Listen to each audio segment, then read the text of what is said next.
Good morning friend. आप सभी का डिप्लोमेटिक आईएएस एकेडमी में स्वागत है।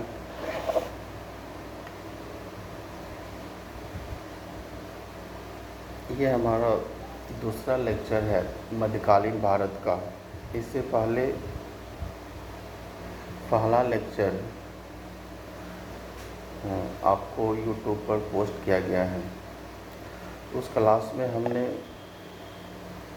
सिर्फ मध्यकालीन भारत को इंट्रोड्यूस किया था, एक ब्रीफली इंट्रोडक्शन दिए थे कि हमें मध्यकालीन भारत को कैसे पढ़ना है, क्या सिलेबस है, किन बातों पर ध्यान रखना है, उन मुद्दों पर चर्चा किया गया था। आज हमारा ये दूसरा लेक्चर है। आज से हम मध्यकालीन भारत की शुरुआत करेंगे। तो पिछले क्लास में हम बात कर रहे थे कि यहाँ पर हमें दो परिस्थितियों को समझना है। एक परिस्थिति तो भारत में हर्ष के समय उत्तर भारत में एक बौद्ध धर्म का प्रचार प्रसार चल रहा था। उसी समय अरब में एक नए धर्म का प्रचार प्रसार प्रारंभ हो गया था, जिसे हम इस्लाम धर्म के नाम से जानते हैं। तो यहाँ पर एक चीज़ ध्यान रखना है कि इस्लाम धर्म का उदय 7वीं 8वीं शताब्दी में नहीं होती है, बल्कि ऐसा माना जाता है कि इस्लाम धर्म का तो उदय पृथ्वी के यानी कि सृष्टि के उदय के साथ ही इस्लाम धर्म का उदय हुआ था। लेकिन बहुत सारे जो इतिहासकार हैं, जो कि शिक्षकगण हैं, वह इस्लाम धर्म का उदय 7वीं 8वीं शताब्दी में बताते हैं। लेकिन ऐसी कोई मान्यता नहीं है, बल्कि इस्लाम धर्म का उदय पृथ्वी की उत्पत्ति के समय ही इस्लाम धर्म का उदय हो जाता है। तो उसी के कंटेंट्स में आज हम पूरे एनालिसिस करेंगे कि अरब में कैसे इस्लाम धर्म का प्रसार होता है। तो आज हम उसी पर चर्चा करेंगे। तो आज का जो हमारा लेक्चर का मेन केंद्र है वह है इस्लाम का प्रसार। तो आज हम इस्लाम का प्रसार को देखेंगे।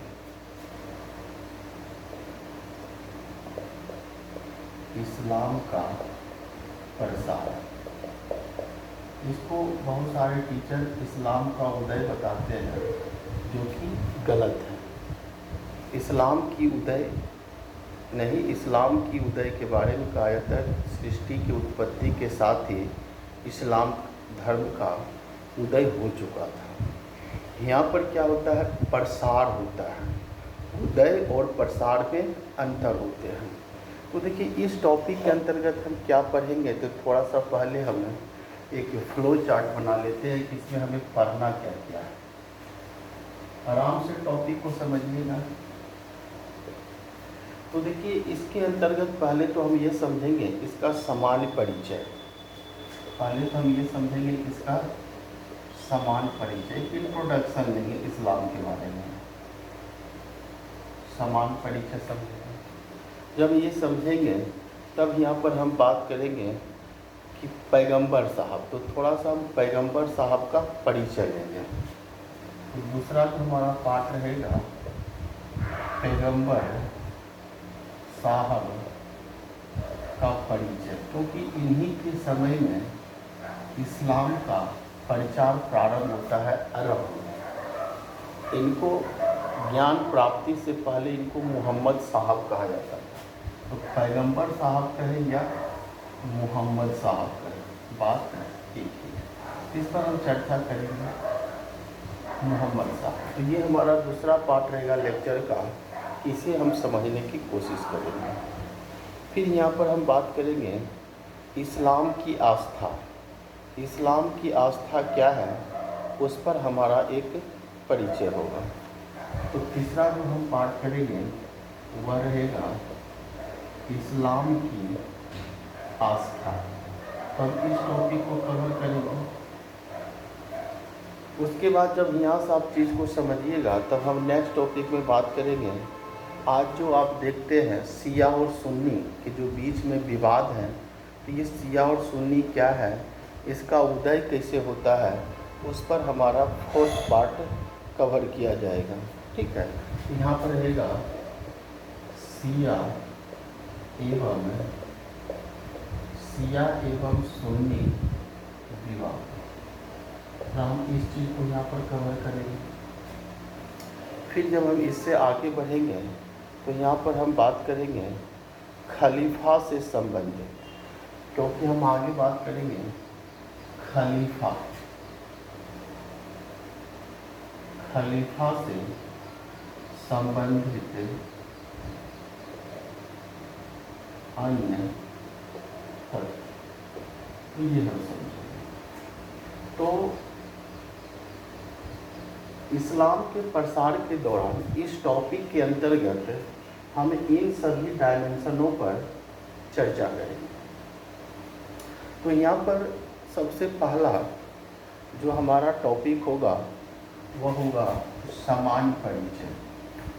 ठीक है, इसको एक बार फिर राइट डाउन कर लीजिए।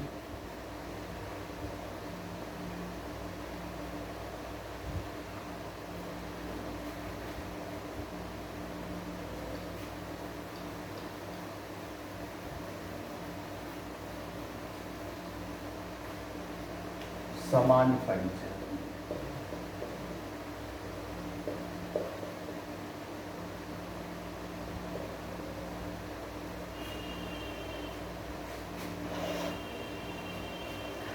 तो देखिए, थोड़ा सा हम ये समझते हैं कि इस्लाम का अर्थ क्या होता है। क्योंकि हम इस्लाम का प्रसार को समझ रहे हैं, तो यहाँ पर सबसे पहले हमें ये जानना होगा कि इस्लाम का अर्थ क्या होता है। तो देखिए, हम इस्लाम की अर्थ की बात करें तो इस्लाम का अर्थ का मतलब ही होता है ईश्वर के प्रति समर्पण। इस्लाम का मतलब होता है, समझिए थोड़ा सा चीज़ को, इस्लाम का मतलब होता है ईश्वर के प्रति समर्पण। ठीक है, इसका मतलब होता है ईश्वर के प्रति समर्पण, या इसको कैसे भी कह सकते हैं, इसका दूसरा अर्थ है, या अथवा इसको ये कह सकते हैं शांति के लिए समर्पण, या इसको आप ये बोल सकते हैं शांति के लिए समर्पण।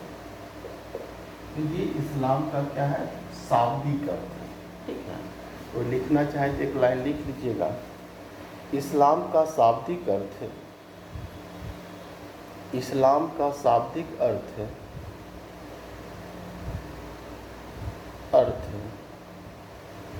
ईश्वर के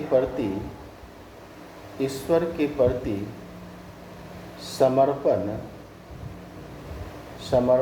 अथवा शांति के लिए समर्पण।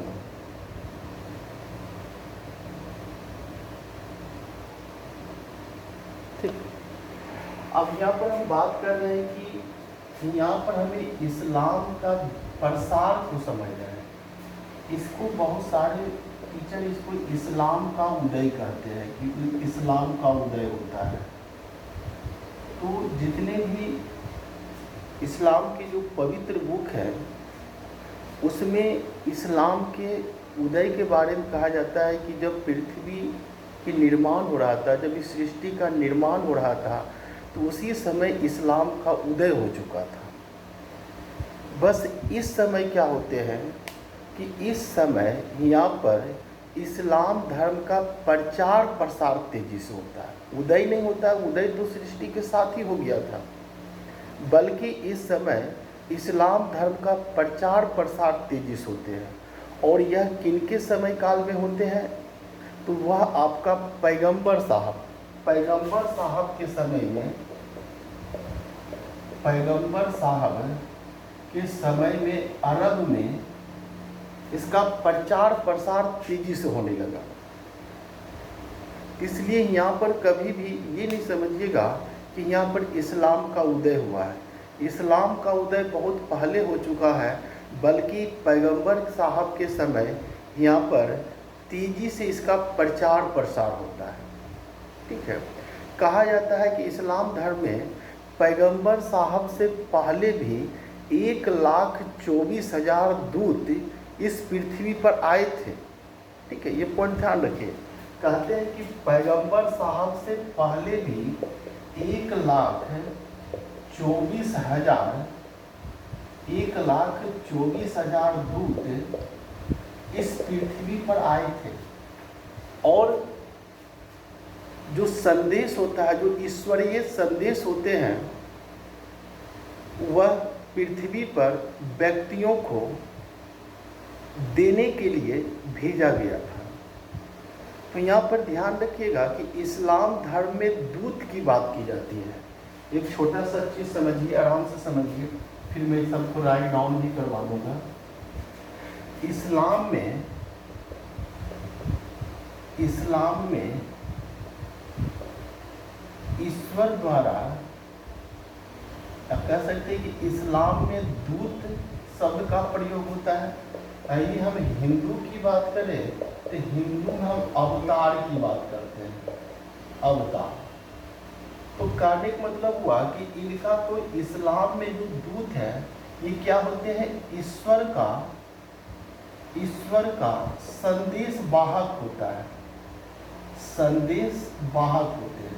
तो ईश्वर का जो संदेश वाहक होता है उसी को दूत कहा जाता है।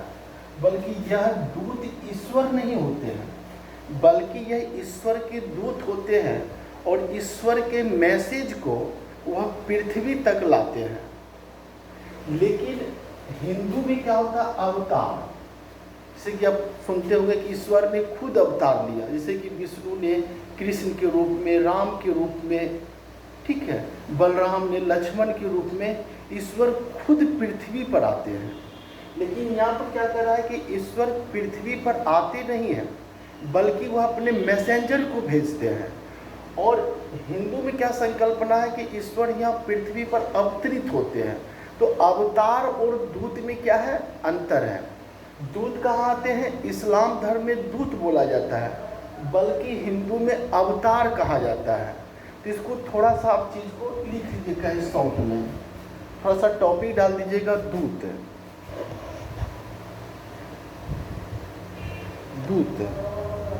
तो लिखिएगा थोड़ा सा। इस्लाम में दूत शब्द का प्रयोग किया जाता है, जिसका अर्थ है ईश्वर स्वयं पृथ्वी पर नहीं आते हैं, बल्कि अपने संदेश वाहक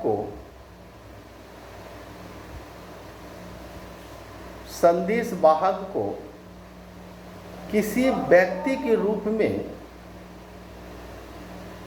पृथ्वी पर भेजते हैं।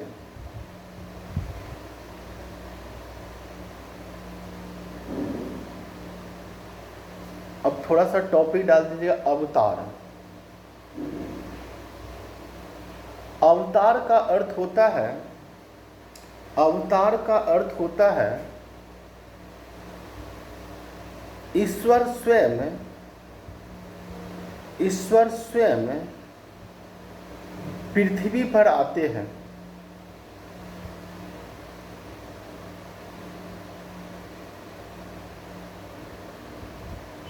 यह हिंदू परंपराओं में देखा जाता है।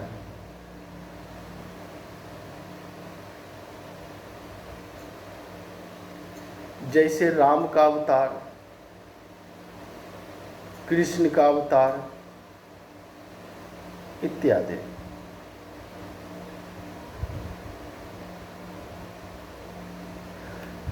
तो इस्लाम धर्म में कहा जाता है कि इस्लाम धर्म में पैगंबर साहब भी क्या थे? पैगंबर साहब भी एक अंतिम दूत है। इस्लाम में कहा जाता है, इस्लाम धर्म की मान्यता है कि इस्लाम में जो ये पैगंबर साहब थे, पैगंबर साहब ये ईश्वर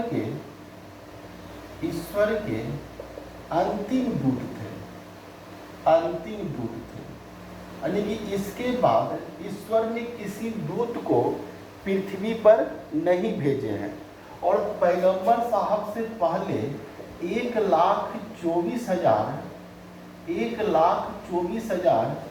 दूत पहले आ चुके थे। ऐसा इस्लाम धर्म की मान्यता है। तो इन चीज़ों को भी आपको थोड़ा सा ध्यान में रखना पड़ेगा, क्योंकि चीज़ को पहले समझिए। अब ये नहीं कि कोई भी टॉपिक स्टार्ट किया जाए और वहाँ से फैक्चुअल चीज़ को इकट्ठा किया जाए। पहले अवधारणाओं को समझें, क्योंकि सिविल में अवधारणाएं काफ़ी मायने रखती हैं। पहले कॉन्सेप्ट को समझें, ठीक है। तो थोड़ा सा सामान्य परिचय में लिखिएगा।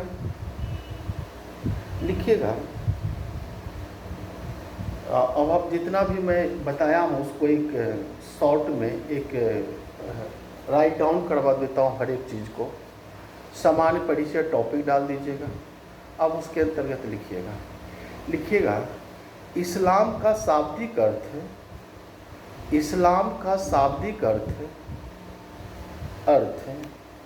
होता है, इस्लाम का शाब्दिक अर्थ होता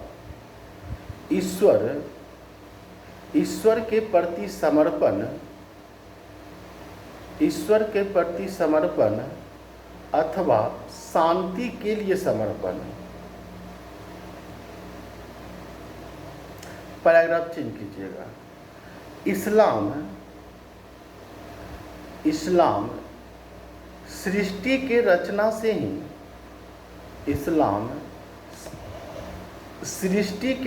से ही विद्यमान है। इस्लामी मान्यता के अनुसार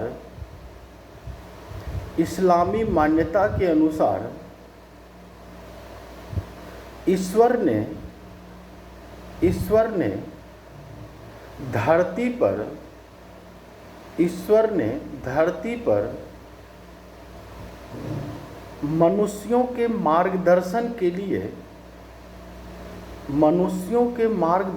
के लिए समय समय पर 1,24,000 दूत भेजे, जिन्हें पैगंबर अथवा नबी कहा गया है। पैगंबर अथवा नबी कहा गया है।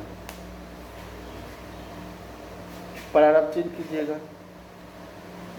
ये पैगंबर, पैराग्राफ चेंज करते हैं, ये पैगंबर ईश्वर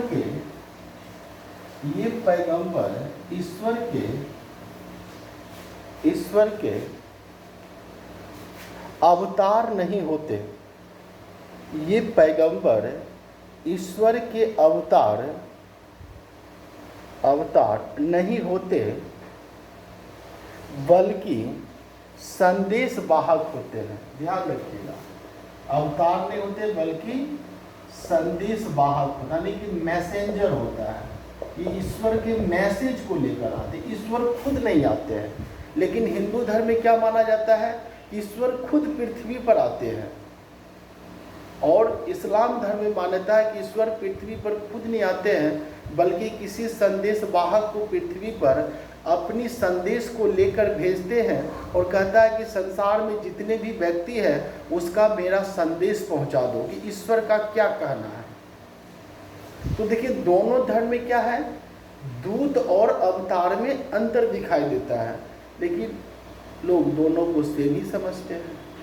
तो दोनों धर्म की मान्यता ईश्वर के प्रति क्या है, अलग अलग है। तो लिखिएगा, यानी कि मैं लिखा रहा हूँ कि ये पैगंबर अथवा नबी ईश्वर के अवतार नहीं होते, बल्कि संदेश वाहक होते हैं, वाहक होते हैं, जिन्हें ईश्वर द्वारा विशेष शक्तियां प्राप्त होती हैं। ईश्वर द्वारा विशेष शक्तियां प्राप्त होती हैं।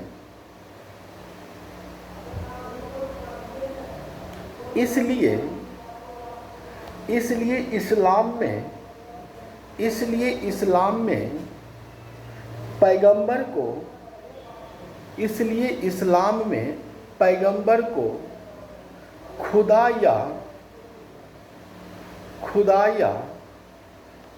के समक्ष मानना भी पाप माना जाता है, पाप माना जाता है। यानी कि मैं ये आपको समझा रहा हूं कि जो संदेश वाहक पृथ्वी पर आएंगे, जो संदेश वाहक दूत बनकर पृथ्वी पर आएंगे, इनको वाहक को पैगंबर तो हम जरूर कहेंगे, संदेश वाहक कहेंगे, लेकिन इसको खुदा नहीं कहेंगे। खुदा कहना पाप है, क्योंकि ये ईश्वर नहीं है, पैगंबर ईश्वर नहीं है, बल्कि वे संदेश वाहक है। यदि हम संदेश वाहक को ही खुदा मान लेंगे, ईश्वर मान लेंगे, तो फिर इनको जो ईश्वरीय शक्ति है, जो ईश्वर है, उनका क्या हो, यानी कि उनके साथ एक तरह से संक्रमिता आ जाएगी। उनकी शक्तियों पर हमने क्या कर देंगे, प्रश्न चिन्ह। इसलिए ईश्वर में ध्यान रखिएगा कि पैगंबर को कभी भी वह खुदा या खुदा के समक्ष नहीं मानो। यदि कोई इस्लाम धर्म के मानने वाले व्यक्ति पैगंबर को यदि खुदा मानते हैं, तो यह गलत है। उसको खुदा मानना भी पाप माना जाता है इस्लाम धर्म में। तो इस चीज़ को थोड़ा सा आप समझिएगा, पैराग्राफ चिन्ह कीजिएगा। सभी मुसलमान व्यक्तियों को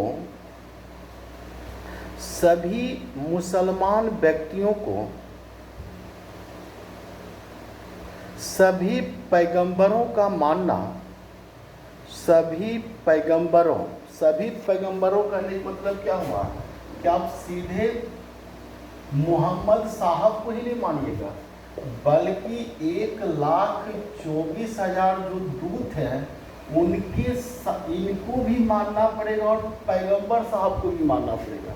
आप 1,24,000 दूत को अवहेलना नहीं कर सकते। इस्लाम धर्म में मुसलमान को मानता है कि वह सभी पैगंबर को उनको मानना चाहिए। आगे हम बात करेंगे जब आस्था की बात करेंगे। तो आप लिखिएगा पैराग्राफ चाहिए, वही जो लिखा रहा हूँ कि सभी मुसलमान व्यक्तियों को सभी पैगंबरों का मानना आवश्यक होता है। सबसे आखिरी पैगंबर मुहम्मद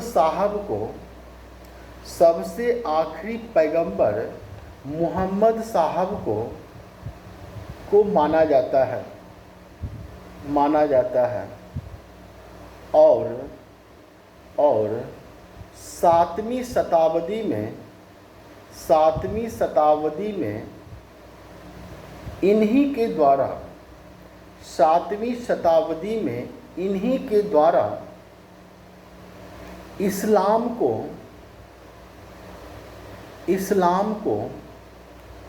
एक नया आंदोलन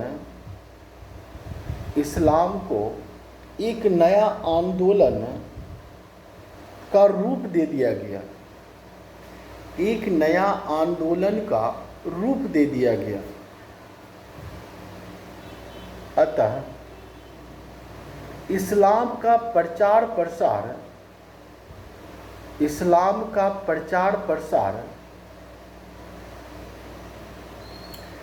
तेजी से होने लगा।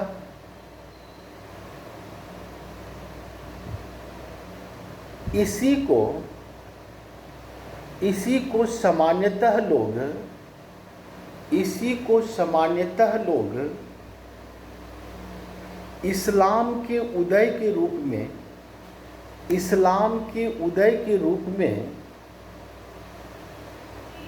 इंगित करते हैं, जो पूरी तरह से गलत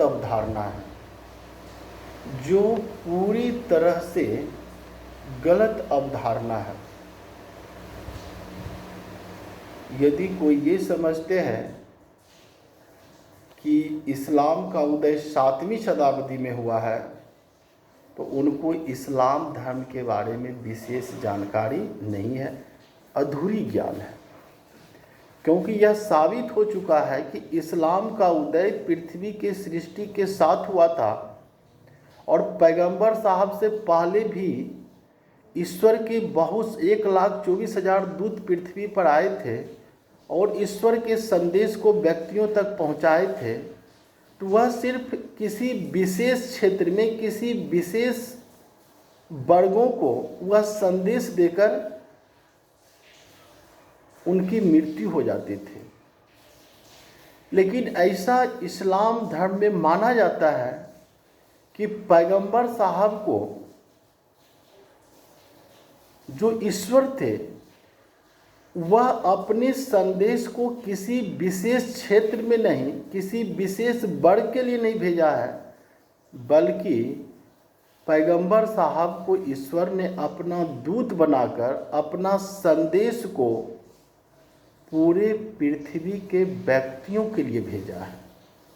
बात समझिए, ये समझने का चीज़ है।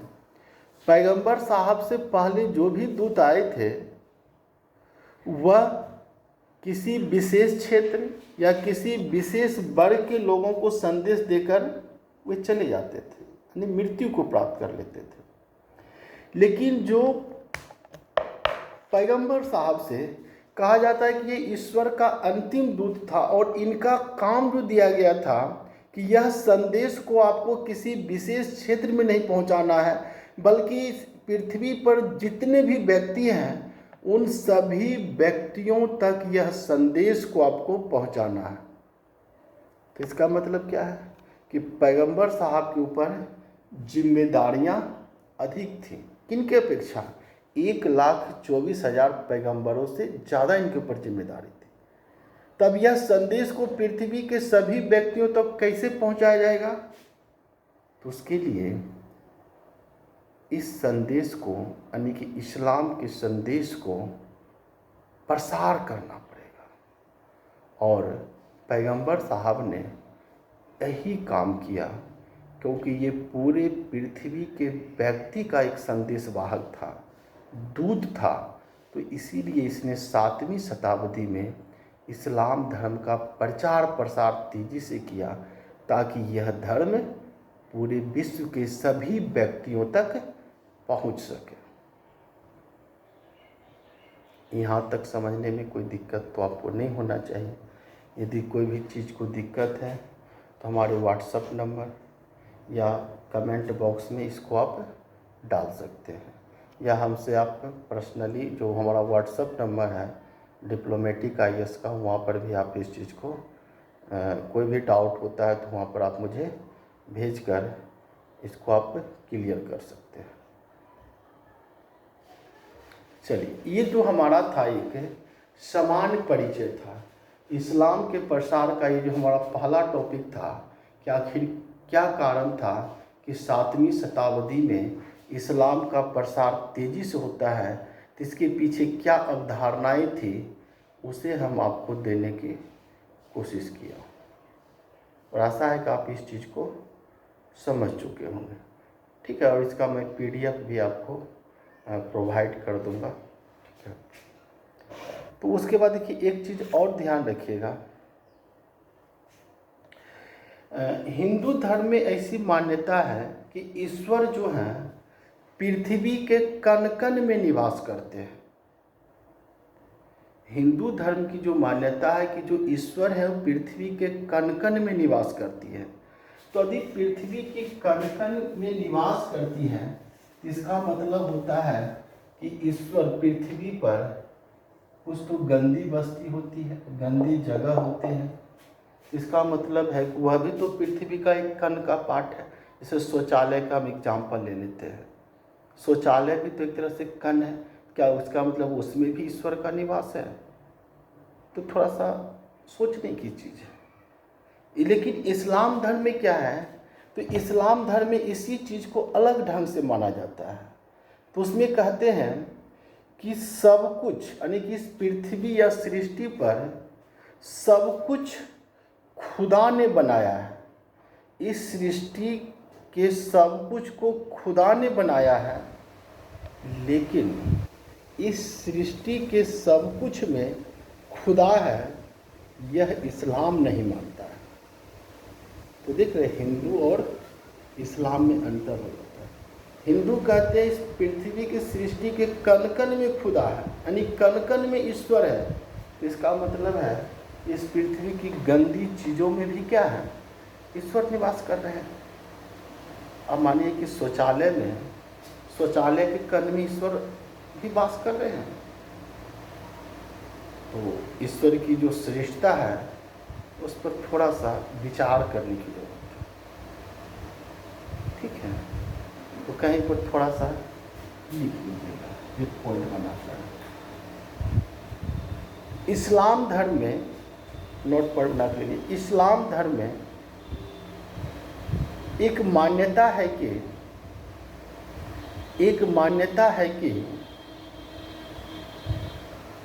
इन्वर्टेड कोमा में सब कुछ खुदा ने बनाया है, सब कुछ खुदा ने बनाया है, लेकिन सब कुछ में खुदा नहीं है। सब कुछ में खुदा नहीं है।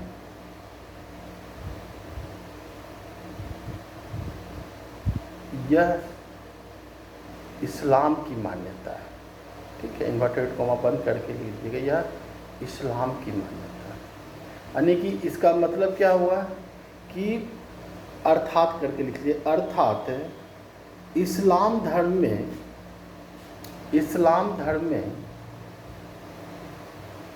पृथ्वी के सभी कण में या सब कुछ में खुदा को नहीं मानते हैं, बल्कि वह कण खुदा द्वारा रचित किया गया है। तो आपको इसको जैसे भी समझना हो उस चीज़ को आप समझ लीजिएगा। तो यहाँ पर हम पहले भी बात कर चुका हूँ कि यहाँ पर हमें कोई भी संप्रदाय या धर्म से जोड़कर टॉपिक को नहीं समझना है।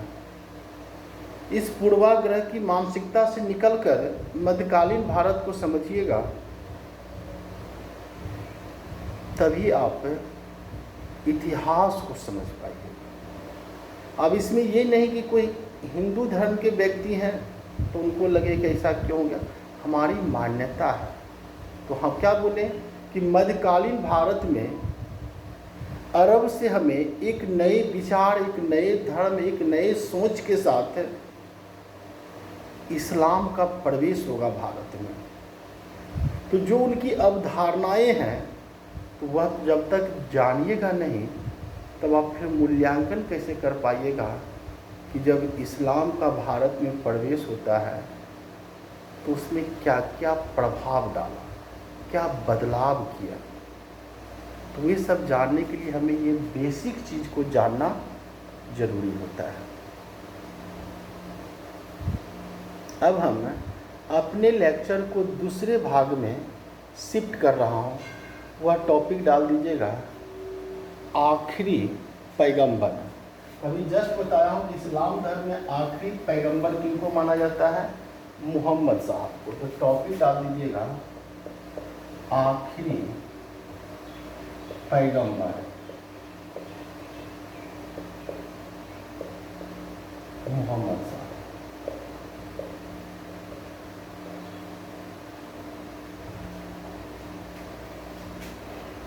तो थोड़ा सा हम पैगंबर साहब का इंट्रोडक्शन ले लेते हैं, परिचय ले लेते हैं, ठीक है, कि कहाँ में इनका जन्म हुआ, कब जन्म हुआ, माता क्या नाम है, पिता का क्या नाम है।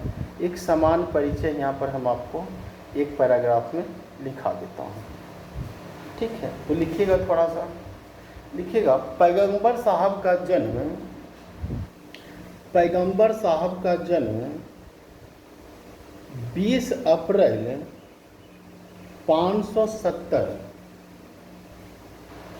पैगंबर साहब का जन्म 20 अप्रैल 570 ईस्वी में मक्का के कुरैश कबीले में हुआ था। मक्का, आगे हम बात करेंगे, मक्का के कुरैश कबीले में, कुरैश कबीले में होता है। अब पहले भी जानते होंगे कि मध्य एशिया में या प्राचीन भारत में बहुत सारे आक्रमणकारी हुए थे, चाहे कुषाण है, शक है, हुन है, ये सब क्या थे? खाना बदोश थे, एक कबीला थे, एक छोटे समूह में रहते थे, ठीक है। और यह भी उन्हीं भागों से हैं। तो यहाँ पर ध्यान रखिएगा कि इनका जन्म 20 अप्रैल 570 ईस्वी के मक्का के एक कुरैश कबीले में होता है। इसके पिता का नाम अब्दुल्ला था। इनके पिता का नाम अब्दुल्ला था तथा माता का नाम अमीना था। माता का नाम आमीना था। पिता इनके जन्म से पूर्व ही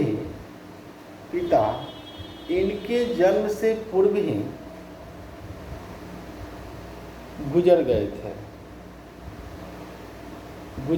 यानी कि देहांत हो गया था। तथा माता का देहांत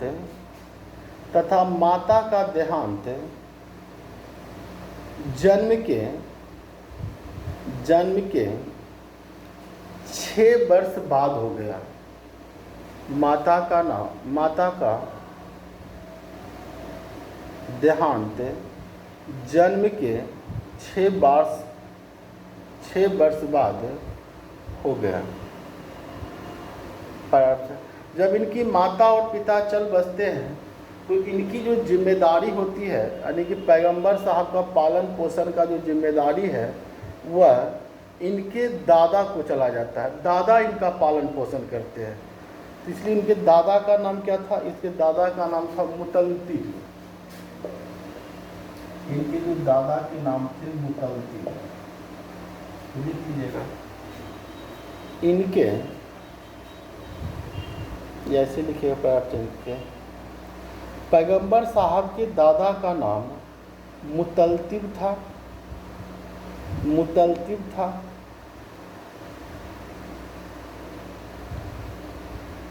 इसकी दादा की भी मृत्यु 572 ईस्वी में हो गया था। 572 ईस्वी में हो गया था।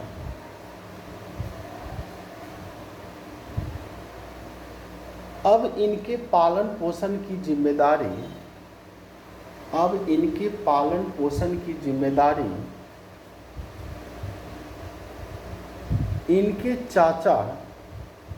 इनके चाचा अबू तालिब का हो गया था। इनके चाचा अबू तालिब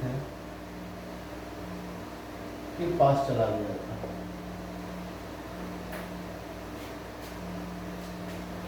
जो इस समय, यानी इनके चाचा जो इस समय कुरैश कबीले के सरदार थे,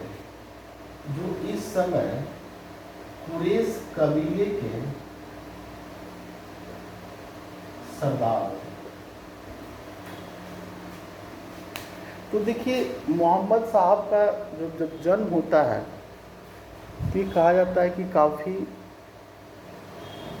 निम्न परिवार से जन्मे थे, काफ़ी इनकी आर्थिक स्थिति अच्छी नहीं थी।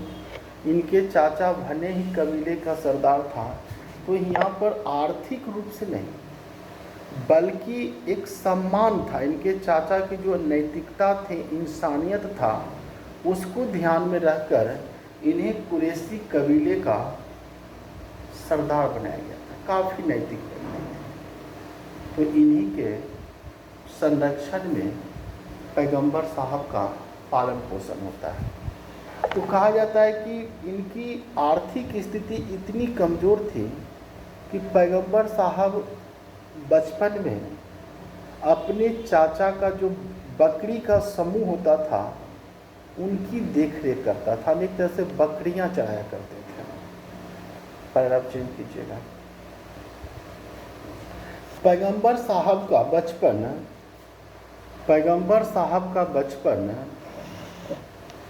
बचपन निर्धनता से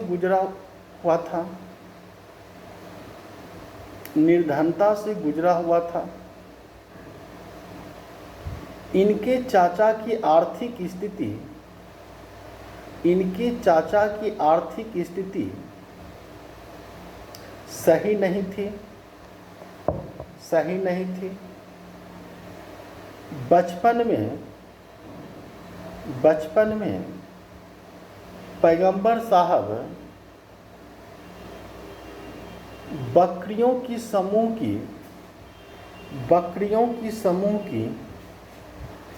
देखरेख करते थे।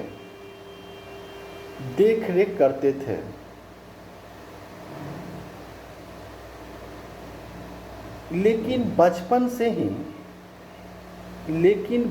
से ही चिंतनशील व्यक्ति थे और अवसर मिलते ही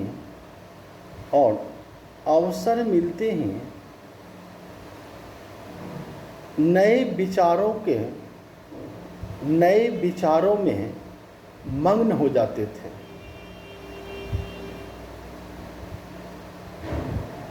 ठीक है, तो यहाँ तक चीज़ थोड़ा सा इनका परिचय ले रहे थे। अब देखिए यहाँ पर एक चीज़ समझिएगा कि पैगंबर साहब के समय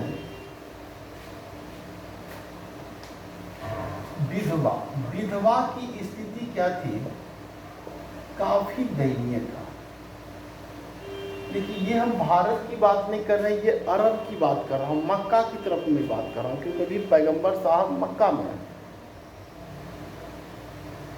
तो मक्का में भी उस समय विधवाओं की स्थिति काफ़ी दयनीय थी। समाज से बहिष्कृत होती थी। समाज में विधवाओं को एक गलत निगाह से देखा जाता था। समाज में इनको कोई सम्मान नहीं होता था। यहाँ तक उसी तरह से भारत में भी देख रहे थे कि विधवा के प्रति क्या सम्मान था। भारत में तो सती प्रथा चलता था, पति के साथ ही पत्नी को जला दिया जाता था। यानी कि उस समय विधवाओं की स्थिति काफ़ी, यानी कि समाज में विधवाओं का कोई अस्तित्व नहीं रहता था। तो ऐसे परिस्थिति में मोहम्मद साहब ने संसार को एक मैसेज देता है कि किसी भी स्त्री का पति का मर जाना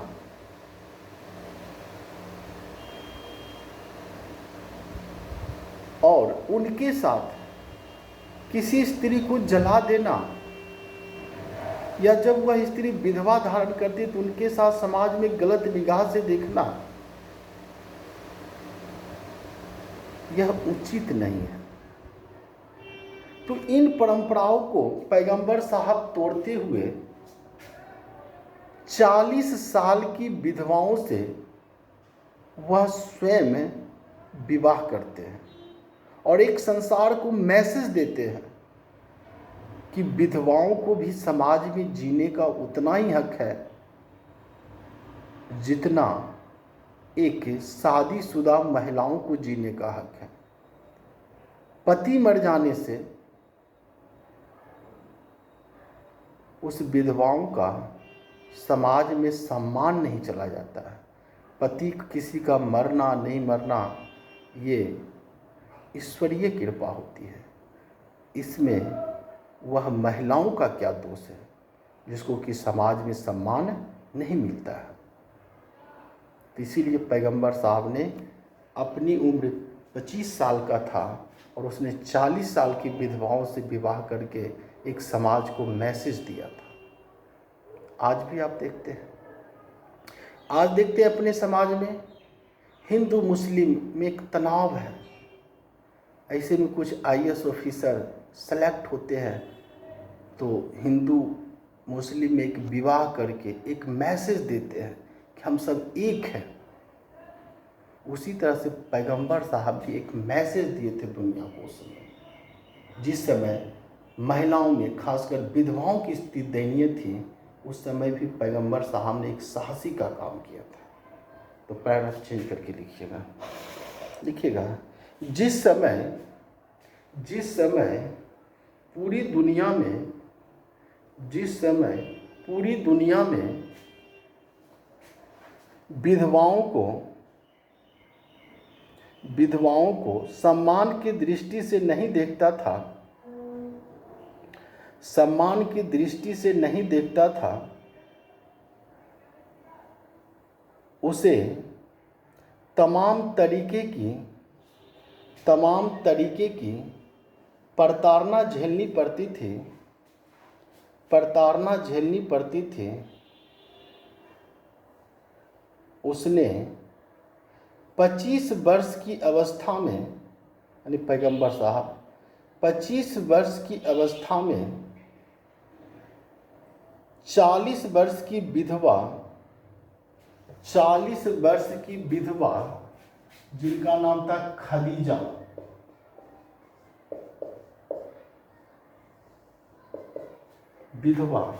खदीजा से विवाह करके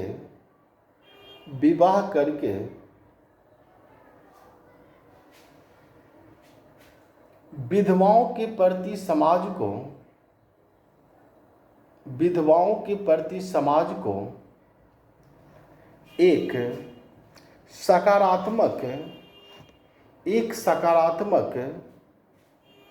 संदेश देते हैं।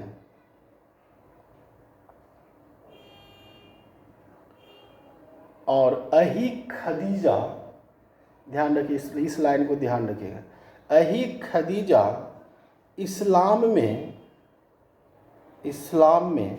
अम्मा खदीजा के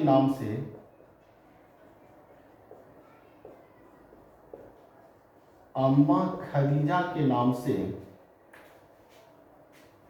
प्रसिद्ध होती है।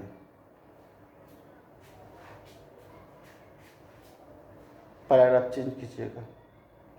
अम्मा खदीजा मक्का की समृद्धशाली महिला थे, यानी पैसे उसे किनके पास कमी नहीं था, बस समाज में सम्मान नहीं था। समृद्धशाली महिला थी जिनका व्यापार का कार्य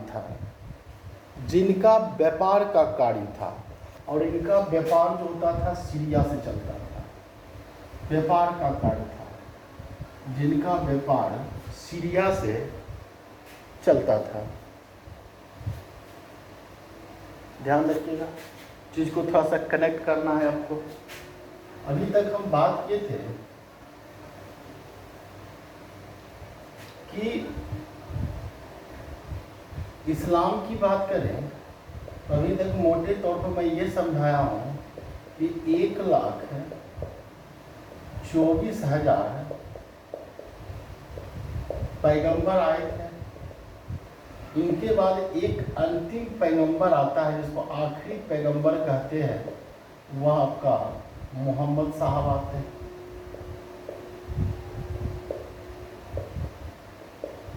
अब ये मोहम्मद साहब का बचपना, पिता का नाम क्या था सब बता दें। अब इनका विवाह 40 वर्ष की खदीजा से होती है। इसी को इस्लाम धर्म में अम्मा खदीजा कहा जाता है। अब इनकी अम्मा खदीजा की एक पुत्री पैदा होती है। अम्मा खदीजा से एक बेटी पैदा होती है जिनका नाम है बीबी फातिमा। एक इनसे पुत्री होती है जिसका नाम है बीबी फातिमा, इसको कहते हैं, ठीक है, बीबी फातिमा, बीबी फातिमा, ये इनकी पुत्री है, यानी पैगंबर साहब का पुत्री है। और इसी फातिमा बीबी से हसन और हुसैन पैदा होते हैं, और इन्हीं से पुत्र होते हैं जिसका नाम है हसन और हुसैन। आगे इसको हम जब इंट्रोडक्शन क्लास दे रहे थे, ब्रीफली दे रहे थे, वहाँ पर हम इसके बारे में चर्चा थोड़ा सा हिंट दिए था आगे अंतर्गत। यानी कि मोहम्मद साहब ये क्या थे, एक तरह से नाती हो जाते हैं, ठीक है।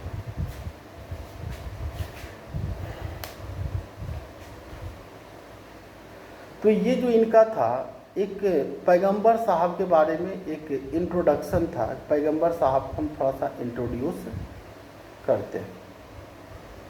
हाँ, एक चीज़ यहाँ पर और एक चीज़ ध्यान रखिएगा कि जब पैगंबर साहब 40 वर्ष के हुए थे, जब पैगंबर साहब की उम्र 40 वर्ष था, तो उसे मक्का के हीरा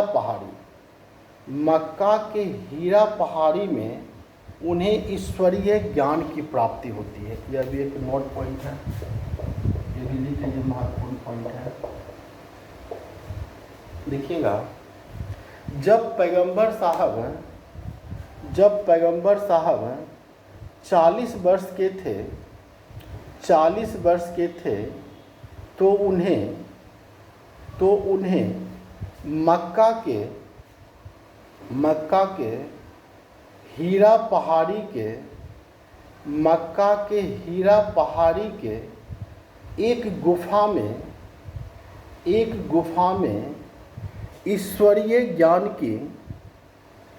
ईश्वरीय ज्ञान की प्राप्ति होती है। इसी दिन से मोहम्मद साहब पैगंबर या नबी अथवा रसूल बन गए।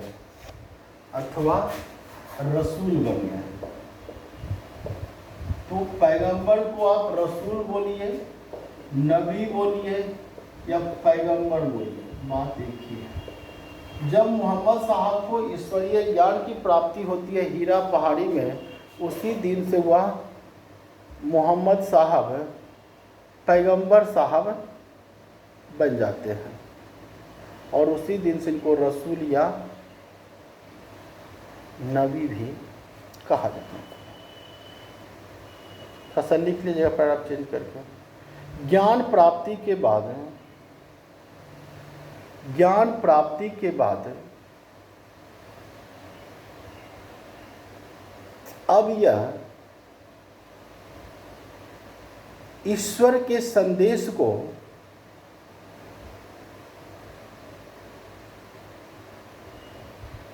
विश्व में फैलाने के लिए कार्य करने लगे।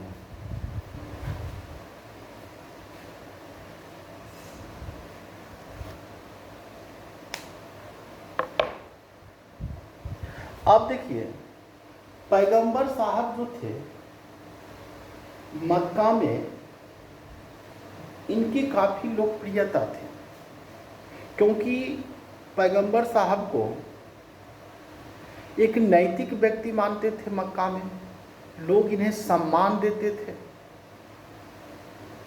लोकप्रियता थी इनकी। अब देखिए, लोकप्रियता तो अपनी ढंग अपनी जगह है, ठीक है। जैसे कि मान लेते हैं कि वर्तमान में भी बहुत सारे, जैसे अमिताभ बच्चन है, शाहरुख खान है, इसके भी हजारों लाखों करोड़ों फॉलोअर है।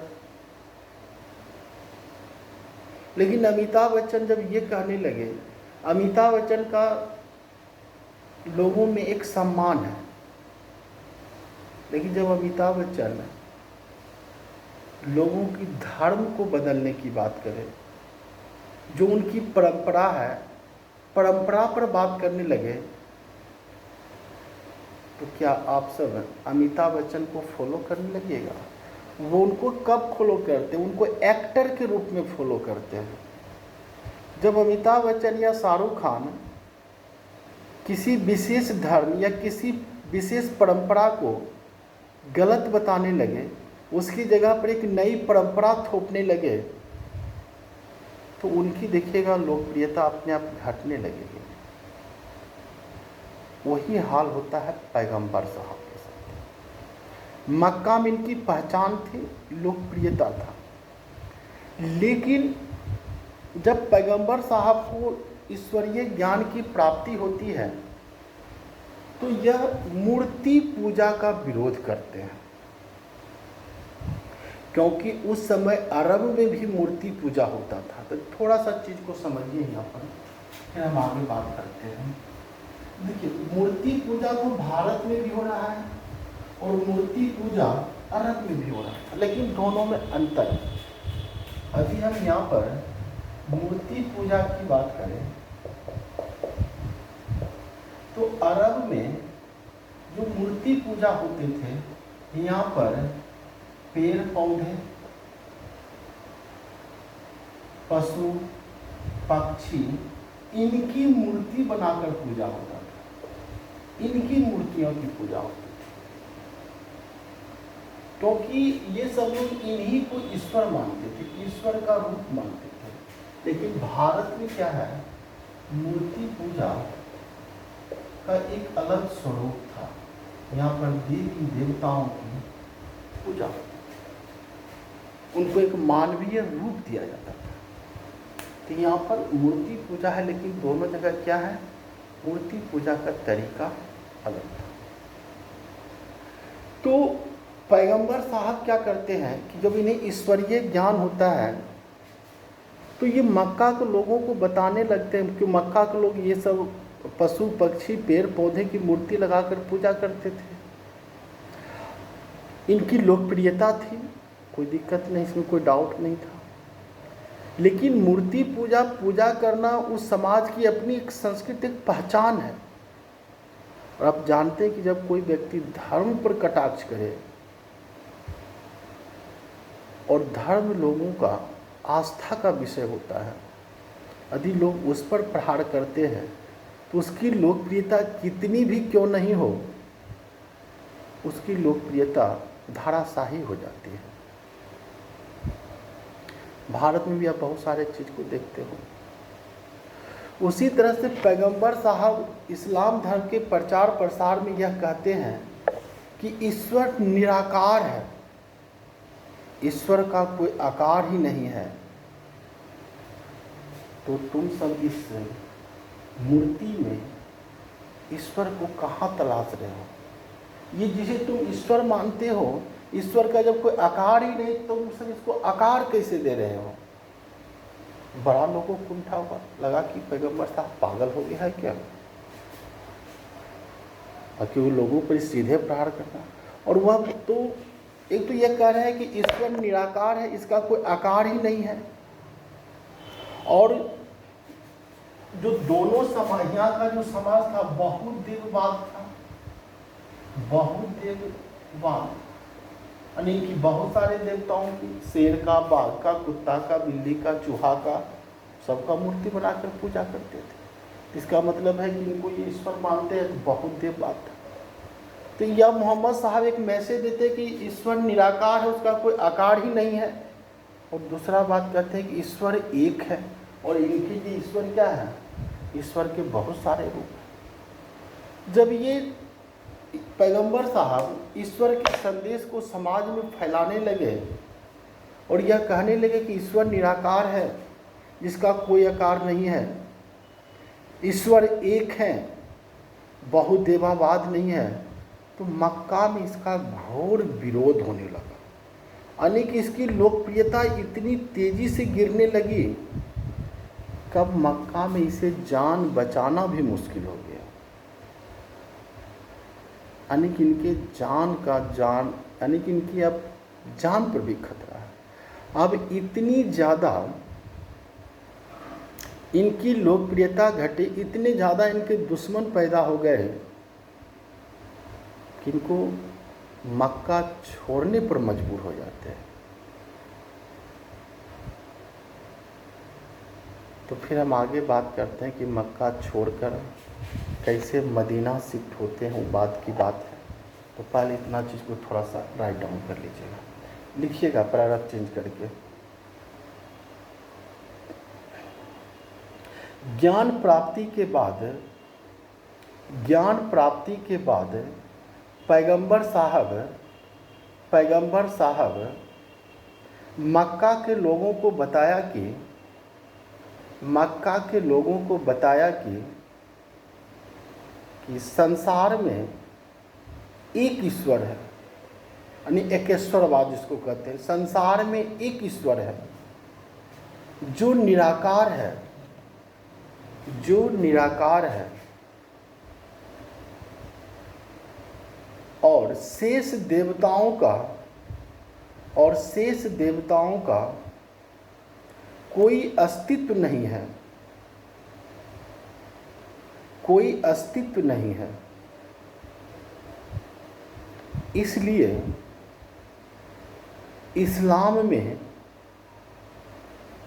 इसलिए इस्लाम में देववाद एवं बहुदेववाद को स्वीकार नहीं किया जाता है।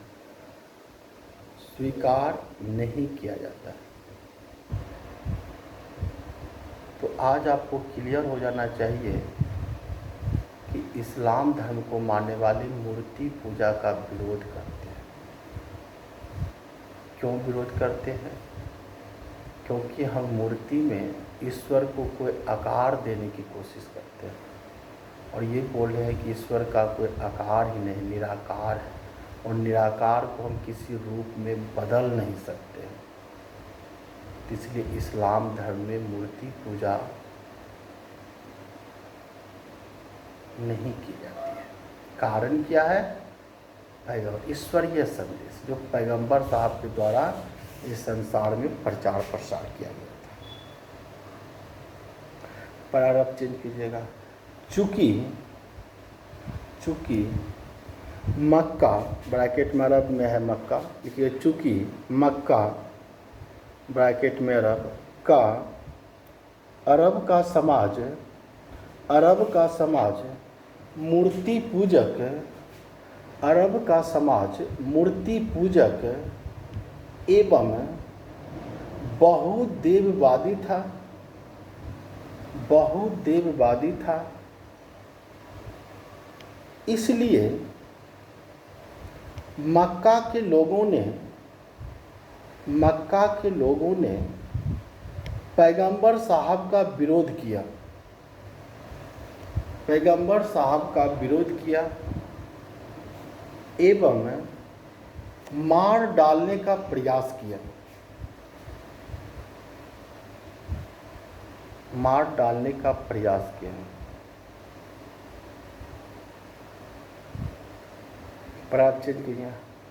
यहाँ इस बातों पर ध्यान रखना है कि इन बातों का ध्यान रखना है कि मक्का के मूर्ति पूजन मक्का के मूर्ति पूजन और बहुत देववाद भारतीय मूर्ति पूजन और बहुत देववाद से भिन्न था।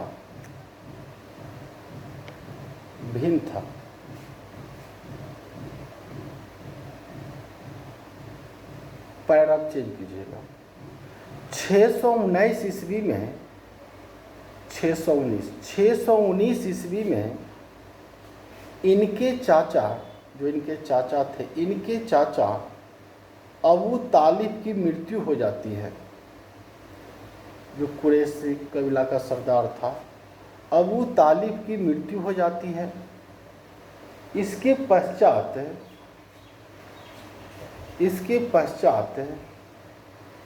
कुरैश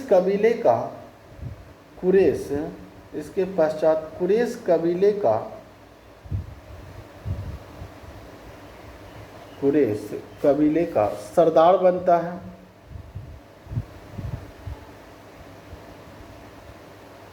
तथा पैगंबर साहब को इस कबीले से निष्कासित कर देता है। जब तक इनकी चाचा था कबीले का सरदार, तब तक इनकी छोटी मोटी गलतियां भी चल जाता था, लेकिन जैसे ही इनके चाचा की मृत्यु होती है तो कबीले के नए सरदार बनते हैं। उसने क्या करता है, क्योंकि इसने समाज के परंपराओं, संस्कृति और धर्म पर प्रहार कर रहे थे, काफ़ी विरोध हो रहा था, इसलिए इनको कुरैश कबीले से भी क्या कर दिया गया था, निष्कासित कर दिया गया था। अब इसका देखिए, उस समय जब किसी को किसी कबीले से निष्कासित किया जाता है तो इसका मतलब है कि कबीले से जिस व्यक्ति को निष्कासित किया गया है, यदि उस व्यक्ति की बात कबीले के अन्य लोग मानते हैं या उनकी सहायता करते हैं तो उस व्यक्ति को भी क्या करेगा, उस कबीले से बहिष्कृत कर दिया। यानी कि तरह से सामाजिक बहिष्कार होता है। बहुत सारे हिंदी मूवी भी देखते होंगे, उसमें भी देखते होंगे कि जब कब किसी समाज से बहिष्कृत कर दिया जाता है तो वह कहीं बाहर है तो उसको कोई मदद भी नहीं मिलता। इसी में शायद कोई एक फिल्म है अनिल कपूर का बुलंदी करके, तो उसमें भी देखिएगा शायद इस तरह की। फिल्म तो हमें उतना याद नहीं है, लेकिन अनिल कपूर का एक है तो उसमें भी देखते हैं कि उसको निष्कासित कर देता है, यानी कि उसको समाज में कोई सपोर्ट नहीं मिलता है। वो पूरी कहानी को आप समझिएगा तो अगर देखे होंगे तो आप चीज़ को कनेक्ट कर पा रहे होंगे। ठीक है, आप देखिए जब यहाँ पर मोहम्मद साहब का विरोध हो रहा था मक्का में और इसको बहिष्कृत कर दिया गया था, तो इसी समय एक यस्रीब एक जगह है, बाद में हम बताऊंगा। यस्रीब से एक मैसेज आता है, यानी कि यस्रीब, अब यह समझ यस्रीब क्या है, आगे चलकर यही जो यस्रीब है यही मदीना कहा, यानी मदीना की एक प्राचीन नाम है यस्रीब। ठीक है, यस्रीब में क्या होता है कि यस्रीब में दो कबीलों के बीच बहुत दिनों से, कम से कम 500 सालों से दो कबीलों के बीच में संघर्ष होता रहा था। तो यस्रीब से एक संदेश आता है मोहम्मद साहब के लिए कि आप आइए यस्रीब और यहाँ आकर हम दोनों जो कबीले के बीच में संघर्ष है उस संघर्ष का समापन कीजिए। और आप कर सकते हैं, क्योंकि पैगंबर साहब के बारे में ये बोला जाता था कि ये कभी झूठ नहीं बोलते, काफ़ी नहीं, क्यों हम पहले बता चुके इसकी नैतिकता बहुत ज़्यादा थी, लोकप्रियता बहुत ज़्यादा, बस ये धर्म पर जो प्रहार कर दिए तब इनकी लोकप्रियता घट गई, नहीं तो इनका सम्मान था मक्का में। तो यस्रीब से जब संदेश आता है तो ये वहाँ के कबीले का जो दुश्मनी था उसे दूर करने के लिए पैगंबर साहब मक्का को छोड़ देते हैं। पैगंबर साहब को भी लग रहा है कि यहाँ पर लोग हमारी बात तो सुनने वाले है न, हर जगह विरोध ही हो रहा है, लोग मेरे जान के पीछे पड़ा हुआ है, तो इससे बढ़िया है कि यहाँ से मक्का छोड़ ही दिया जाए तो अच्छा हो, क्योंकि हमारा यहाँ पर अभी दाल नहीं गल पा रहा है। एक तो क्या कहते हैं, बुलावा भी आ गया था यशरीब से, और यह जो जगह था यह भी पैगंबर साहब को मक्का अभी सूट नहीं कर रहा था, तो ये चल देते हैं वहाँ से। ठीक है, थोड़ा सा लिखिएगा पैराग्राफ चेंज करके। इसी समय यशरीब में दो कबीले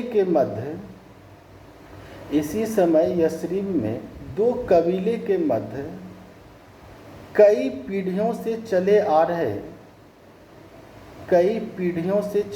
रहे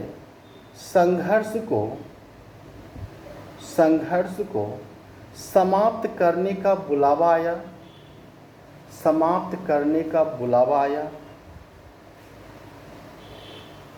पैगंबर साहब 622 ईस्वी में, ध्यान रखिएगा ये डेट है, 622 ईस्वी में मक्का से यशरीब की ओर रवाना हुए।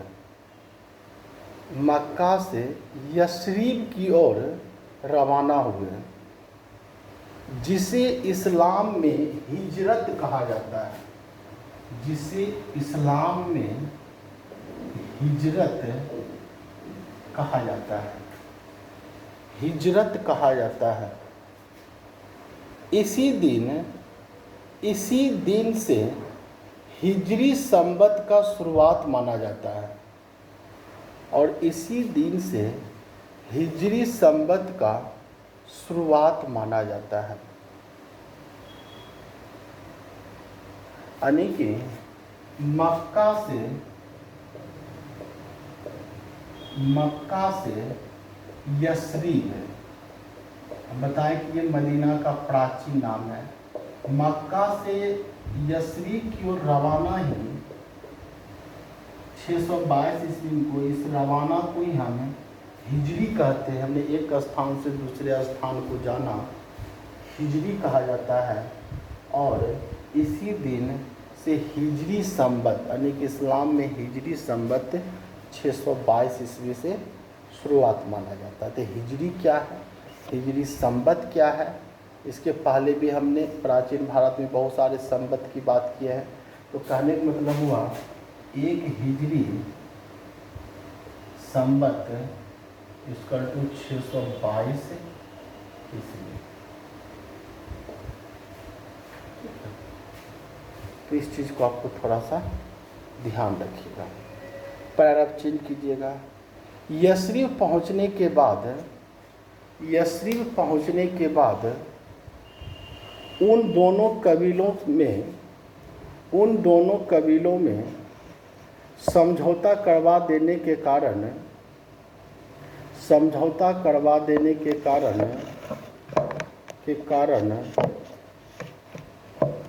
पैगंबर की प्रसिद्धि में और वृद्धि हो गई। प्रसिद्धि तो था ही, बस थोड़ा सा नाराज़गी चल रहा था। प्रसिद्धि तो इनके पास पहले से भी था, वृद्धि हो गई, जिससे मक्का में, अब देखिए इनकी जो प्रसिद्धि थी, अब यहाँ पर थोड़ा सा चीज़ को समझना है, तो वो नहीं समझिएगा तो आगे चलकर जो शिया सुन्नी है आप उसको नहीं समझ पाइएगा। तो कहने का मतलब हुआ कि मक्का में क्या चल रहा है, इनका विरोध चल रहा है, लोग मारने तक उतारू हैं। लेकिन मदीना जब ये, यानी कहने मतलब हुआ यशरीब जब ये पहुंचते हैं और यह जब सुलह करवा देता है, जो दो कबीले के बीच में जो संघर्ष चल रहा था, तो मदीना में इसकी लोकप्रियता और बढ़ जाती है। यहाँ पर इनकी लोकप्रियता बढ़ रही है, लोग इनको, पैगंबर साहब को सम्मान दे रहे हैं। अब यहाँ पर इनके प्रति तो विरोध था। अब इनकी जैसे जैसे पैगंबर साहब का प्रसिद्धि फैल रहा है यस्रिब में, वैसे वैसे मक्का के जो इनके दुश्मन थे, विरोधी थे, और उनको आग बबूला हो रहा था कि जिसको हमने निष्कासित कर दिया समाज से, जहाँ पर इसका कोई सम्मान नहीं है, और दूसरी जगह जाकर हीरो बन गया है, और लोगों को विरोध की भावना पनप रहा। अब इतना ज़्यादा विरोध हुआ कि यह एक सैनिक टुकड़ी तैयार कर लिया और बोला कि मदीना में यस्रिब में जाकर हम पैगंबर साहब को मार डालेंगे। इतना तक कुंठा था मक्का के लोगों को। ठीक है, तो लिखिएगा प्रसिद्धि और वृद्धि हो रहे थे, जिससे मक्का में इनके विरोधियों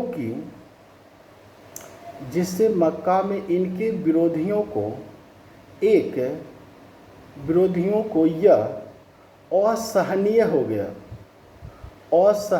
गया। अतः इन्होंने पैगंबर साहब को मारने के लिए एक सैनिक टुकड़ी नियुक्त की। ठीक है, एक सैनिक टुकड़ी बनाया गया। पैराग्राफ चेंज कीजिएगा। परिणामतः यह सैनिक टुकड़ी के साथ इस सैनिक टुकड़ी के साथ मोहम्मद साहब के अनुयायियों, देखिए अब ये इधर से एक सैनिक, मक्का से एक सैनिक टुकड़ी जाएगा, सैनिक टुकड़ी इधर से गया इसको मारने, इधर मोहम्मद साहब का कौन है, सब अनुयायी है, इसको मारने के लिए जा रहे थे, तो पैगंबर साहब, तो ये पैगंबर साहब का अनुयायी और ये सैनिकों में क्या होता है, एक युद्ध होता है। और यह युद्ध कहाँ होता है, बकर नामक स्थान पर। और इसमें क्या होता है कि मोहम्मद साहब के अनुयायी जीत जाते हैं, बड़ी जीत कह सकते हैं इसको। उसके बाद थोड़ा सा और बात करें, लिखिएगा। परिणामतः इस सैनिक टुकड़ी के साथ मोहम्मद साहब के अनुयायियों के मध्य 624 ईस्वी में बकर नामक स्थान पर युद्ध होता है जिसमें पैगंबर साहब विजय होते हैं। ठीक है, अब ये सैनिक टुकड़ी की बात करें तो थोड़ा सा समझ लीजिए कि ये क्या है, कैसे एक तरफा युद्ध था। अब देखिए इधर से जो मक्का तरफ से थे, तो इधर की जो सैनिक टुकड़ी का नेतृत्व कर रहा था अबुल फजल, क्योंकि यही कुरैशी कबीला का सरदार बना था इनके पिता के चाचा के बाद। तो अबुल फजल की जो कबीले में थे, कहा जाता है कि इसमें 1300 सैनिक थे, 1300 सैनिक थे। और ये 1300 सैनिक में कहा जाता है कि इसमें 100 घोड़ा सैनिक था, 100 घोड़े थे, 7 ऊंट थे, और बाकी वह सभी पैदल सैनिक थे। ठीक है, ये 7 में 250 ऊंट थे, 250 ऊंट। अब इधर देखिए जो पैगंबर मदीना यानी यस्रिब वाला है, इधर पैगंबर के अनुयायी थे। अब इनके पास कोई ज़्यादा सैनिक नहीं था, कहा जाता है 315 में सैनिक थे, मात्र 315। इसमें कहा जाता है 2 घोड़ा था और 7 ऊंट थे। ठीक है, युद्ध एक तरफा लग रहा है। इसके बावजूद भी यह युद्ध कहाँ पर हुआ था, बकर नामक, और इस युद्ध में पैगंबर साहब जीत जाते हैं। तो अब बताइए पैगंबर, अब ये सब अनुयायियों को लगा कि पैगंबर में तो कुछ शक्तियां हैं कि इतनी सी 2-3 आदमी मिलकर हमने 1300 सैनिकों को हरा दिया। तो इनकी और भी उपलब्धि बढ़ जाती है। कहाँ पर? यस्रीब में। तो पैर आप चेंज कीजिएगा। 625 ईस्वी में पुनः फिर दूसरा युद्ध होता है। 625 ईस्वी में पुनः बहद नामक स्थान पर, पहले बकर में हुआ था, अब बहद नामक स्थान पर युद्ध होता है, जिसे वहद का युद्ध कहा जाता है। वहद का युद्ध कहा जाता है। इस युद्ध में भी पैगंबर साहब विजित होते हैं।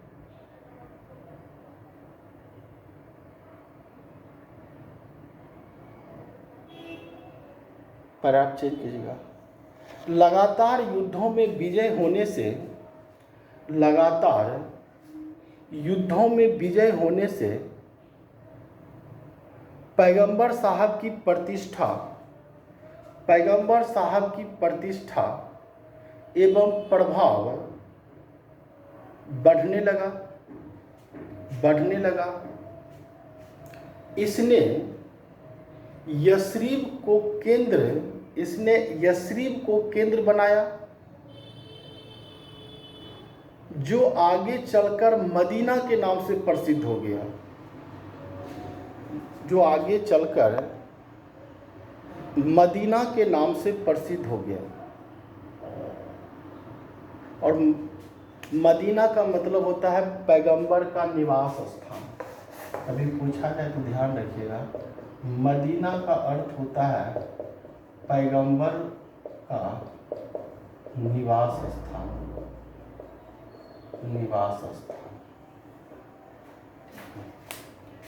फिर पर आप चेक कीजिएगा, मदीना का लिख लीजिएगा। मदीना का अर्थ होता है पैगंबर साहब का निवास स्थान। इसे इस्लाम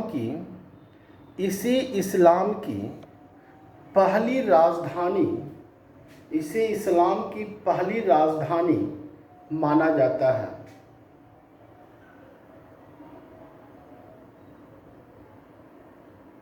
पर आप चेंज कीजिएगा। 623 ईस्वी में, नहीं 633 ईस्वी में अपने प्रिय बेगम अम्मा आयशा,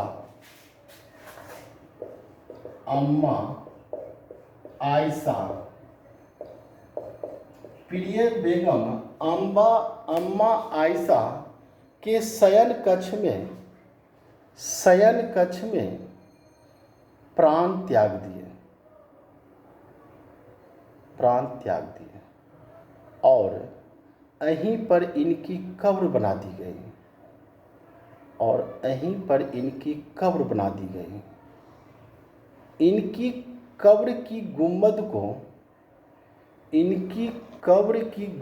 को हरा रंग से रंग दिया गया। इसी कारण इस्लाम द्वारा हरा रंग को पवित्र माना जाता है।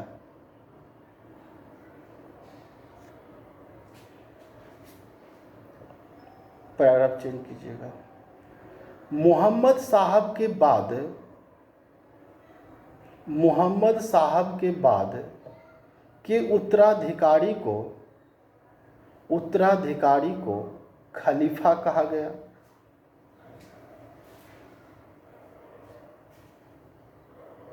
आप देखिए, जब हम ब्रीफ इंट्रोडक्शन दे रहे थे मेडिवल हिस्ट्री का, तो वहाँ पर हमने 4 प्रमुख पवित्र खलीफा के बारे में बताए थे।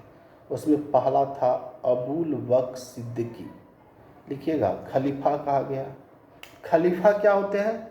पैगंबर के बाद जो उत्तराधिकारी के रूप में जो होते हैं, उसी को खलीफा कहते हैं। उस समय भी हम बात किए थे पिछले क्लास में। लिखिएगा, अबू बकर सिद्दीकी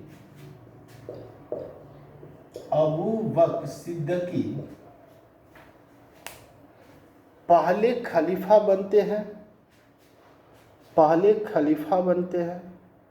इसके पश्चात उमर, उस्मान और हजरत अली, चारों का नाम लिखाए थे। हजरत अली खलीफा बनते हैं। इन चारों खलीफाओं को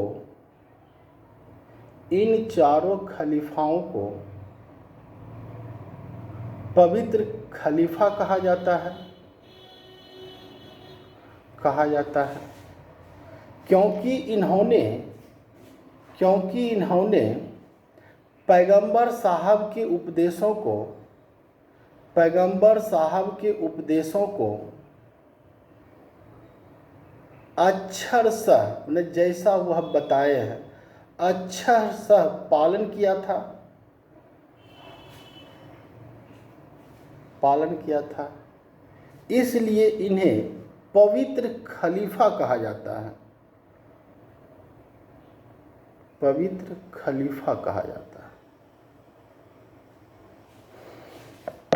तो ये हमारा इस्लाम के प्रसार के तहत हमारा 2 पार्ट था। एक तो था हमारा इंट्रोडक्शन पार्ट था, समान परिचय, और दूसरा हमने आखिरी पैगंबर मोहम्मद साहब को इंट्रोड्यूस किए। और इस क्लास का जो 2-3 पार्ट बचा हुआ है इस टॉपिक के अंतर्गत, ये हम अगले लेक्चर में आपको, जब हमारा तीसरा लेक्चर आएगा मध्यकालीन भारत को, उसके अंतर्गत कवर करेंगे। ये क्लास आपको कैसा लग रहा है? क्या आप हमारी बात को समझ रहे हैं?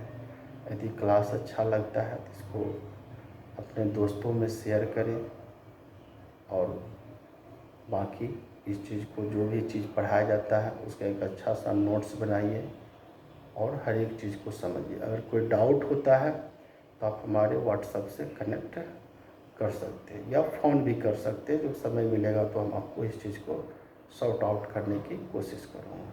बस आराम से 2-3 बार वीडियो को देखिएगा, नोट्स बनाइएगा, तो हर एक चीज़ क्लियर हो जाएगा।